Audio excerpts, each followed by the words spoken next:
Бисмилlah, вассалату вассаламу аля расулилlah. Сурода айтылат, bir аялдың күйөөсү жакында эле каза болду.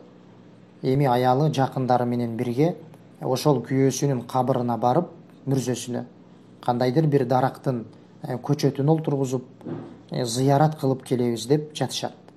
Мунун өкүмү кандай? Ушундай кыла беришсе болобу дейт. Биринчиден, урматтуу мусулман бир тууган, аял адамдардын мүрзөлөрдү зыярат кылуусуна келе турган болсок, аял адамдар кабырларды барып мүрзөлөрдү зыярат кылса болобу? Ал жерде жакындары болобу, же жалпы мусулмандарды болобу барып зыярат кылса болобу деген маселеде кээ бир алымдар аял адамдардын кабырларды барып зыярат кылуусу мүмкүн эмес деп айтышкан. Кайтарылган амал деп айтышкан. Эмне үчүн?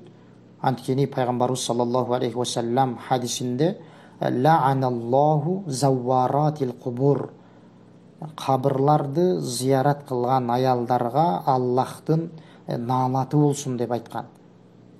Кабырларды зыярат кылган аялдарга Аллахтын наалаты болсун деп пайгамбарыбыз дуа кылган. Демек, аял адамдардын кабырларды барып зыярат кылуусу такыр мүмкүн эмес деп айтышат азыркы хадиске таянышып. Ал эми ооба кээ бир алымдар мүмкүн кээде зыярат кылса деп айтышкан.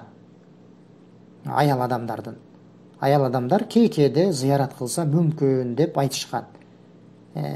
Азыркы хадистеги завварат деген пайгамбарыбыздын сөзү бул көп зыярат кылган аялдар деген маани. Ал эми кээде зыярат кылса андан кайтарылбайт деп айтышкан. Бирок алымдар айткандай туурарагы сөздүн, бул маселедеги өкүмдүн салмактуурагы биринчи сөз. Аял адамдарга барып кабырларды зыярат кылуу мүмкүн эмес. Далил жанакы эскерилген хадис. Бул ошол аял адамдардын кабырларды барып зыярат кылуусуна тиешелүү болгон маселе. Экинчиси, суроодо айтып атат, ал жерге барып кандайдыр бир дарак олтургузуу, көчөт олтургузуу болобу? Бул амалдагы, урматтуу мусулман бир тууган, динибиздеги жок болгон амал. Буга эч кандай болот экендигине далил жок. Себеп дегенде, ал даракты олтургузган адам көчөттү эмне деген ишеним менен олтургузат? Ошол астындагы жаткан өлүккө пайдасы тиет. Ага кандайдыр бир жеңилдиктер, пайдасы болот деген ишенимде олтургузушат. Ушул жөнүндөгү келген пайгамбарыбыз саллаллаху алейхи ва салламдын хадисин далил кылышып. Ал хадис кандай хадис?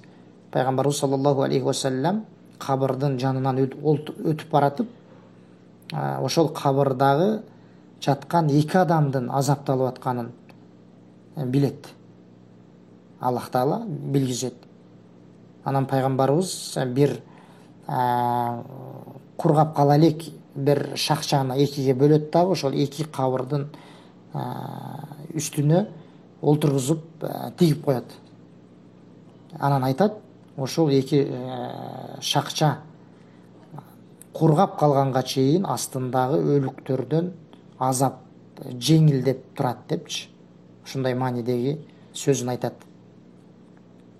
Ушул хадисти далил кылышып, кээ бирөөлөр болот, олтургузса болот көчөт, ушундай пайдасы бар деп айтышат. Бирок алымдар айтышат, жок, бул хадис жанагы пайгамбарыбыздын амалы болот экенине далил эмес дешет. Кандайча? Анткени пайгамбарыбыз саллаллаху алейхи ва саллям башка эч бир адамга, башка эч бир кабырга өлгөндөн кийин, адамдарды кабырга койгондон кийин эч бирөөсүнө мындай амалды жасаган эмес дешет. Жана ошондой эле сахабалар дагы. Жанакы хадис ошол жердеги, ошол кабырдагы ошол эки адамга гана таандык болгон амал дешет. Башка адамдарга тиешеси жок дейт. Ошондуктан бизге мүмкүн эмес деп айтышат. Себеби айтканыбыздай пайгамбарыбыз жанакы эки кабыр ээсинен башка эч кимге мынтип кандайдыр бир көчөттөрдү же кандайдыр бир дарактарды олтургузган эмес. Алымдар ушундай деп айтышат. Ошондуктан урматтуу мусулман бир туугандар, антип кабырларга барып көчөттөрдү олтургузуу же болбосо кандайдыр бир кабырдагы жаткан адамдардын үстүнө кандайдыр бир нерселерди жасалгалоо, бул нерселерден кайтарылган, мүмкүн эмес. Жана ошондой эле жанакынтип дарак олтургузууга болот дегенге эч кандай далил жок. Ошондуктан урматтуу мусулман бир туугандар, эгерде биз динибизди туура багытта карманууну каалай турган болсок, биз эмне ошол пайгамбар саллаллаху алейхи вассаламдын сүннөтүнө жана анын пайгамбарыбыздын сахабаларына карап көрүшүбүз керек. Эгерде аларда жок болгон болсо, анда ал амалда эч кандай пайда болбойт. Эгерде ошол амал жакшы амал болгондо, динибизде пайдалуу бир амал болгондо, аны сахабалар бизден озуп, бизден алдын жасашмак. Демек жасашкан жок, ал амалда эч кандай жакшылык болбойт. Урматтуу мусулман бир туугандар, биз өлгөн адамдарга эмне кылыбыз керек? Аларга дуа кылсаң, аларга садака кылсаң, алардын атынан эгерде ажылык амалын жасаган болсоң, умра амалын жасабаган болсо жасаган болсоң, жана башка Куран сүннөттө көрсөтүлгөн амалдарды жасай турган болсоң, мына ушул амалдар пайдасын берет. Анткени далилдерде келген.